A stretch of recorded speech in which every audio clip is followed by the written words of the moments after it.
Hi guys, welcome back to Repair Nut. Today I have a couple of softball masks that have these chin cups that just won't stay on. The Velcro isn't working any longer. So the Velcro on this one has totally peeled off. It's not even there anymore. And this one is also gone. The Velcro is gone, or if it's there, it's very worn out. It doesn't really hold anything anymore. So you can buy new chin cups if you've lost yours. I'll put a link to a couple of those in the description. But even if you have a new chin cup, sometimes it just won't stick back onto your mask, and you don't need to go and buy a new mask. You can get a replacement piece of Velcro with the adhesive on the back and just cut it to the right shape and stick it on there. And I'll put a link to some replacement Velcro in the description as well. And besides the chin cups, the same thing could happen up on the padding or the liner up here. If it doesn't stick any longer, you can replace the Velcro on your mask side up here as well. You can do it two different ways. You can put it on here and kind of trace around here the pattern and then cut it out, or you could just stick it on as is and use something like a really sharp knife and just kind of cut it out. So on the mask side, the only thing we need to do is make sure it's really clean. So I'm going to take some rubbing alcohol that you can get pretty much anywhere and clean the adhesive off of the mask side. You want to make sure you get it super clean and get all that dirt off of there. That way the Velcro has a good chance of sticking and holding that chin cup or that padding down for a long time. So I'm going to clean this up. Okay, I've taken some rubbing alcohol and a rag, and I've got this one here really clean here.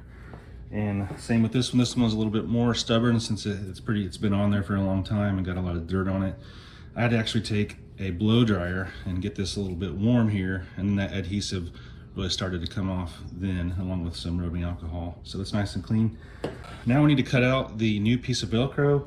On this mask, I happen to have the old piece of Velcro, so that's going to be easy to just stick on here and then cut it out. On this other mask, I don't have that, and instead of trying to cut it to fit on there, I think I'm going to take this card and just kind of hold on here and trace it. That'll give me a pattern that I can use to then cut out the actual piece of Velcro I'm going to use for this mask.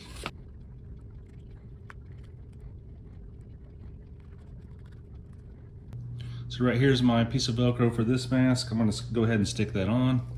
On the other mask, I did make this little pattern like I showed you, and I had to use two pieces of Velcro just because it's a lot bigger, a lot wider. So this is what it looks like.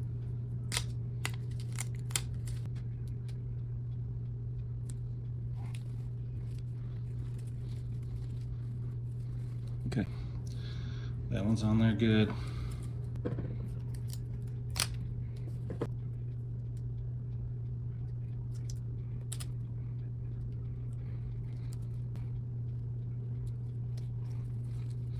Okay, now that we've got these Velcro pieces stuck on here, we're going to let them sit for 15-20 minutes before we go and stick this chin cup on and then pull on it. We want the adhesive to dry on there as best as it can, kind of set up on there.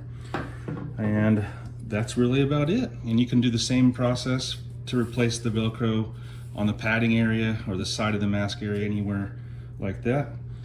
All right, hopefully this video on how to replace the Velcro on your masks helped you out and lets you guys get some more life out of these masks instead of buying a new one. I do have other videos out there. I have a review on different kinds of masks. I have back grip replacements and some glove lacing, things like that. So if you like these videos, give me a thumbs up and follow for more useful videos.